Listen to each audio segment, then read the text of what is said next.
Hello guys and welcome back to my channel. So guys आज की video में हम बात करने वाले हैं और dark bladers which are shown in the Beyblade Burst series के बारे में। मतलब जितने भी डार्क ब्लेडर्स हमें बेब्लेड बर्स्ट सीरीज में अब तक दिखाए गए हैं उन सब के बारे में आज हम डिस्कस करने वाले हैं। एंड आज की वीडियो हमारी होने वाली है बहुत इंटरेस्टिंग। इस वीडियो को लास्ट तक जरूर देखना एंड अगर आप हमारे चैनल पर नए हो तो सब्सक्राइब जरूर से कर देना एंड इस वीडियो को एक लाइक भी जरूर से कर देना। सो चलो आज की वीडियो को स्टार्ट करते हैं। So let's begin.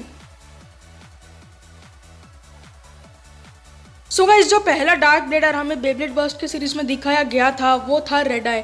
And guys जो रेड आई था वो एक बहुत ही ज़्यादा स्ट्रॉन्ग ब्लेडर था एंड एक डार्क ब्लेडर था। एंड यार रेड आई जो था वो बाद में जाकर रिवील हुआ था कि वही शू था। एंड गाइज रेड आई के ऊपर डार्क पावर बहुत ही ज़्यादा हावी हुई थी।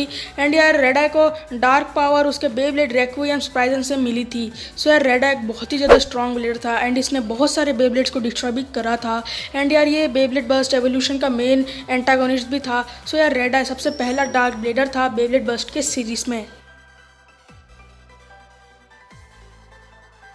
सो गाइस जो अगला बेब्लेडर है जिसके पास डार्क पावर है वो है सुओ गेंजी। एंड यार सुओ हमें बेब्लेड बर्स्ट टर्बो में दिखाया गया था।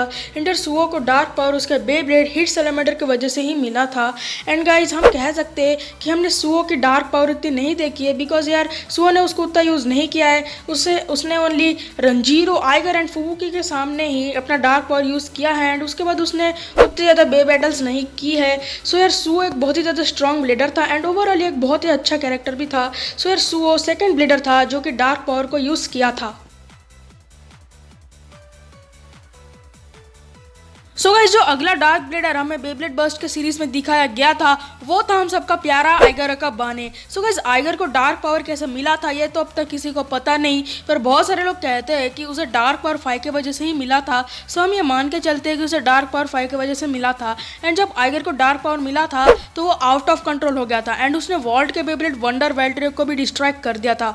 एंड आइगर ही एक ऐसा मेन प्रोटैगनिस्ट है जिसके पास डार्क पावर था, बट बाद में जाके आइगर डार्क पावर से फ्री भी हो गया था। सो आइगर के पास भी डार्क पावर था।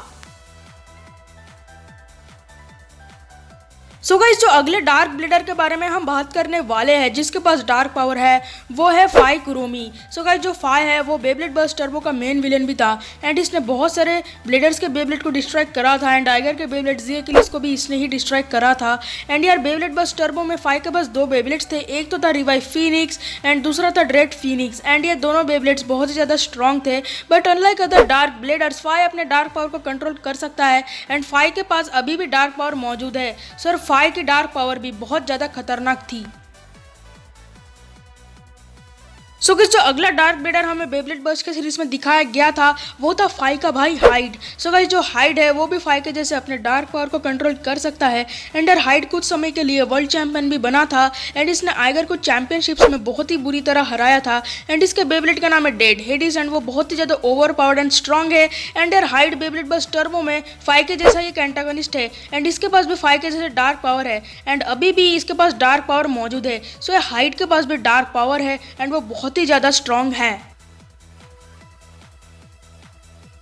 सो गाइस जो नेक्स्ट डार्क ब्लेडर के बारे में हम बात करने वाले हैं वो हमें सिर्फ बेब्लेड बर्स्ट राइज में दिखाया गया था एंड वो था आर्थर पेरिग्राइन। एंड इसके बेब्लेड का नाम है प्राइम अकाकलिप्स। एंड मैं आपको बता दूं कि आर्थर ही पहला ब्लेडर था जिसने डेल्टा को हराया था एंड इसके डार्क पावर भी इसके ऊपर बहुत ही ज़्यादा हावी हुई थी। एंड ये बेब्लेड बर्स्ट राइज का मेन विलेंस में से एक था एंड इसने ही डांटे का बेब्लेड ड्रैगन को डिस्ट्रॉय कर दिया था। एंड आइगर एंड डांटे की जब बैटल हो रही थी तो इसने अपना बेब्लेड लॉन्च करके आइगर और डांटे की बैटल रोक दी थी। सो इस सब समझ सकते हुए कितना ज्यादा स्ट्रॉन्ग ब्लेडर है एंड ये भी एक डार्क ब्लेडर है। सो गाइस जो फाइनल डार्क ब्लेडर के बारे में हम बात करने वाले हैं वो है बेब्लेड बर्स्ट सर्च का मेन विलन। हाँ गाइस आप समझ ही गए होंगे मैं बात कर रहा हूँ लेन वाला हला के बारे में। सो गाइस लेन अब तक का बेब्लेड बर्स्ट सीरीज में सबसे ज्यादा ताकतवर एंटागोनिस्ट और डार्क ब्लेडर है। सो यार जो लेन है वो शू का स्टूडेंट भी रह चुका है एंड उसने लगभग सारे लेजेंडरी बेब्लेडर्स को हरा दिया है like Valt, Free, Aiger, Shu etcetera. And इसने ही लेजेंड फेस्टिवल को जीता है एंड इसके डार्क पावर इसके ऊपर बहुत ज्यादा हावी हो गई थी एंड इसकी फ्लेयर हर मैच के बाद बढ़ती ही जा रही थी। बट फाइनल बैटल में हिकारू और हायोगा से हारने के बाद इसके डार्क पावर चली गई थी एंड अभी एक अच्छा बेब्लेडर है। सो ये लेन अब तक का सबसे ज्यादा ओवर पावर डार्क ब्लेडर है। सो लेन फिलहाल अभी के लिए लास्ट डार्क ब्लेडर है।